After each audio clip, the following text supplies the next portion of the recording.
Hey everyone, so today I'm coming to you from the kitchen, and I'm in the kitchen because not only do I have the munchies, but I just got back from the supermarket, and I was actually on the phone talking with Jacob, out there, and we were discussing about kosher meat.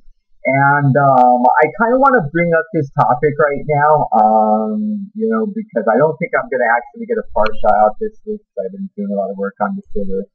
So, but I was thinking about kosher meat, and one of the things that really keeps in my mind is the whole discussion back and forth about Glatt versus regular STAM certified kosher meat.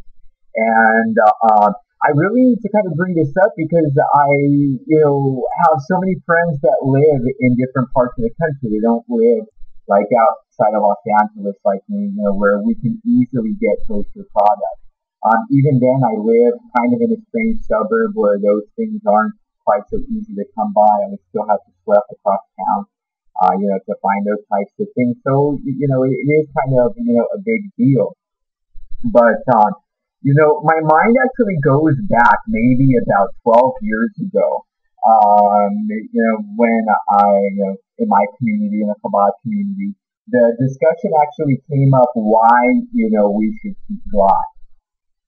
And the discussion was actually being held, it was more of a speech being held by Shlomo Rabashkin, of the Rabashkin family, who I don't know if too many of you who don't get kosher be familiar.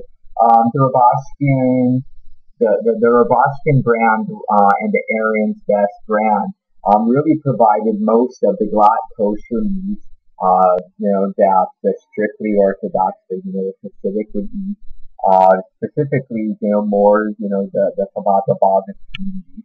And he was talking about why should people keep Glatt? What is in the minds of the religious leaders when they say about keeping Glatt?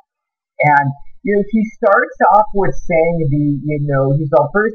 I'm just going to tell you that there's nothing wrong with regular STAM certified meat. There's nothing trace. There's nothing unkosher about picking up, Hebrew national.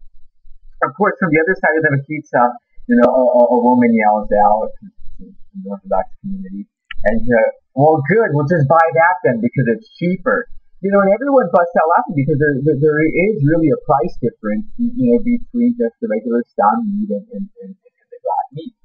But he brings forth the idea that really, keeping, the higher standards if, our religious would ask us to be within our own community to do so, is a good thing. But even more so, it really comes down to that you understand you're actually paying more because that the people who are producing it are doing it according to the certain type of standards that you live. In this case, it was, the Hasidic community, the ultra-Orthodox Hasidic community.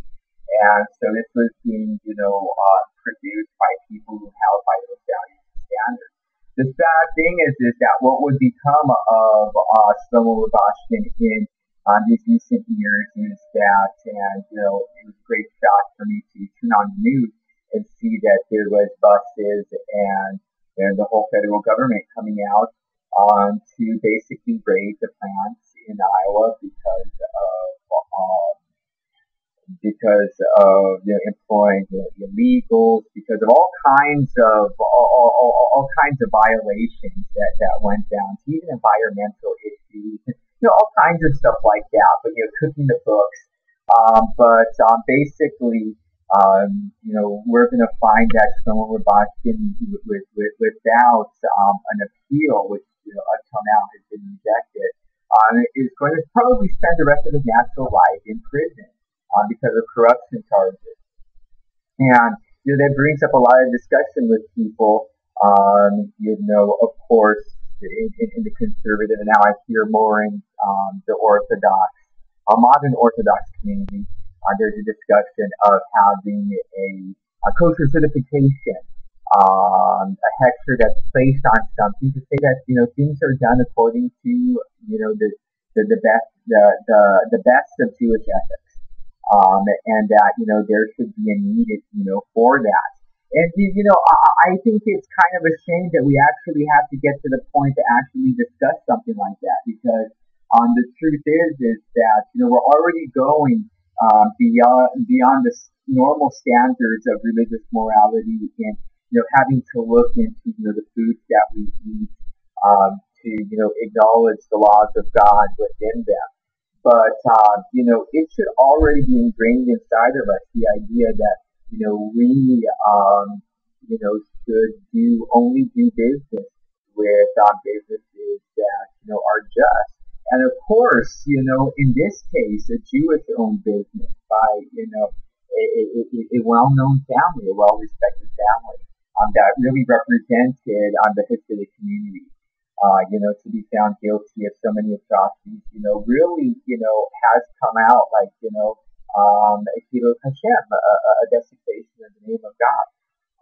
But I want to hear from you too. I want to hear from some of you, my friends, and if you think that this is something that's really necessary, or what are your feelings?